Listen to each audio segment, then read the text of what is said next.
ಅವತ್ತು ರೈಲ್ವೆ ನಿಲ್ದಾಣದ ಬಳಿ ಪುಟ್ಟ ಬಾಲಕನೊಬ್ಬ ತನ್ನ ಜೀವನ ನಡೆಸುವ ಸಲುವಾಗಿ ಟೀ ಮಾರ್ತಿದ್ದ. ಬಡತನ ಕನಸಿನ ಬೆನ್ನಟ್ಟಿದ್ದ ಆ ಹುಡುಗನಿಗೆ ದುಡಿಬೇಕು ಅನ್ನೋದಷ್ಟೇ ತಲೆಲಿತ್ತು. ಆದರೆ ಅದೇ ಹುಡುಗ ಇವತ್ತು ದೇಶದ ಪ್ರಧಾನಮಂತ್ರಿ ಆಗ್ತಾನೆ ಅಂತ ಯಾರೂ ಊಹಿಸಿರಲಿಲ್ಲ. ಹೌದು, ನಾನೀಗ ಹೇಳ್ತಿರೋದು ಪ್ರಧಾನಿ ನರೇಂದ್ರ ಮೋದಿಯ ನೋವಿನ ಜೀವನಗಾಥೆ. 1950 ಸೆಪ್ಟೆಂಬರ್ 17ರಂದು ಗುಜರಾತ್ ವಡ್ನಗರದಲ್ಲಿ ಜನಿಸಿದ್ರು ನರೇಂದ್ರ ಮೋದಿ. ಮೋದಿಯವರ ತಂದೆ ರೈಲ್ವೆ ನಿಲ್ದಾಣದಲ್ಲಿ ಟೀ ಮಾರ್ತಿದ್ರು. ತಾಯಿ ಬೇರೆಯವರ ಮನೆಯಲ್ಲಿ ಮನೆ ಕೆಲಸ ಮಾಡ್ತಾ ಇದ್ರು. ಮನೆಯಲ್ಲಿ ಕಡು ಬಡತನದಲ್ಲಿದ್ದ ಕುಟುಂಬದ ಬಳಿ ಯಾವುದೇ ಹಣ ಇರಲಿಲ್ಲ, ಕರೆಂಟ್ ಕೂಡ ಇರಲಿಲ್ಲ. ಅಷ್ಟೇ ಅಲ್ಲದೆ ಇರೋಕೆ ನೆಟ್ಟಿಗೆ ಸೂರು ಕೂಡ ಇರಲಿಲ್ಲ. ಇದನ್ನ ಯಾವತ್ತೂ ಮೋದಿ ಬಡತನ ಅಂತ ಅನ್ಕೊಂಡೇ ಇರಲಿಲ್ಲ. ತಂದೆಗೆ ಹೆಗಲಾಗಿ ನಿಂತ ಮೋದಿ ತಂದೆ ಜೊತೆ ಟೀ ಸ್ಟಾಲ್ನಲ್ಲಿ ಕೆಲಸ ಮಾಡೋಕೆ ಶುರು ಮಾಡಿದ್ರು. ಶಾಲೆಗೂ ಹೋಗ್ತಿದ್ದ ಮೋದಿ ಕಿಲೋಮೀಟರ್ ಗಟ್ಟಲೆ ನಡೆದುಕೊಂಡು ಹೋಗ್ತಿದ್ರು. ಮನೆಯಲ್ಲಿ ಕರೆಂಟ್ ಇಲ್ಲದ ಕಾರಣ ಬೀದಿ ದೀಪದ ಅಡಿ ಓದ್ತಿದ್ರಂತೆ. ಹೀಗಾಗಿ ಮೋದಿ ಯಾವುದೇ ಭಾಷಣದಲ್ಲೂ ಹೇಳ್ತಿರ್ತಾರೆ, ನನಗೆ ಬಡತನ ಪ್ರತಿ ರೂಪಾಯಿಯ ಬೆಲೆಯನ್ನ ಕಲಿಸಿಕೊಟ್ಟಿದೆ ಅಂತ.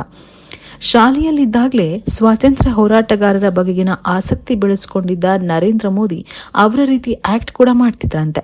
ಅಲ್ಲಿಂದಲೇ ಇನ್ಸ್ಪೈರ್ ಆಗಿದ್ದ ಮೋದಿ ದೇಶಕ್ಕೋಸ್ಕರ ಏನಾದರೂ ಮಾಡಬೇಕು ಎಂಬ ಹಠ ಹುಟ್ಟಿಸಿಕೊಂಡ್ರು.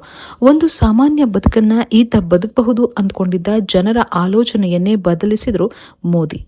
ಅವರ ಹಾದಿಯೇ ವಿಭಿನ್ನವಾಗಿತ್ತು.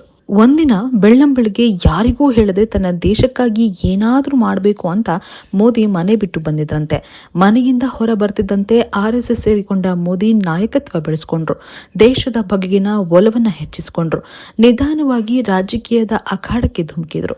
ಬೇರು ಮಟ್ಟದಿಂದ ದುಡಿಯಲು ಶುರು ಮಾಡಿದ್ರು. 2001ರಲ್ಲಿ ಗುಜರಾತ್ನಲ್ಲಿ ಭೂಕಂಪ ಸಂಭವಿಸಿತ್ತು. ಇದರಿಂದ ಸಾವಿರಾರು ಜನ ತಮ್ಮ ಪ್ರಾಣ ಕಳೆದುಕೊಳ್ಬೇಕಾಯಿತು. ಆಗ ಗುಜರಾತ್ನ ಮುಖ್ಯಮಂತ್ರಿಯಾಗಿದ್ದು ಇದೇ ನರೇಂದ್ರ ಮೋದಿ. ಆಗಷ್ಟೇ CM ಆಗಿದ್ದ ಮೋದಿ ಇದನ್ನೆಲ್ಲ ಹ್ಯಾಂಡಲ್ ಮಾಡಲು ಸಾಧ್ಯ ಇಲ್ಲ ಅಂತ ಜನ ಮಾತಾಡ್ತಿದ್ರು.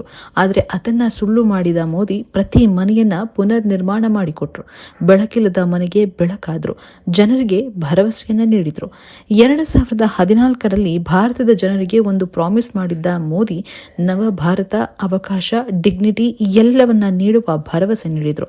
ಇದನ್ನ ನಂಬಿದ ಜನ ಅವರಿಗೆ ಮತ ಹಾಕಿ ಗೆಲ್ಲಿಸಿ ದೇಶದ ಪ್ರಧಾನಿಯನ್ನಾಗಿ ಮಾಡಿದ್ರು.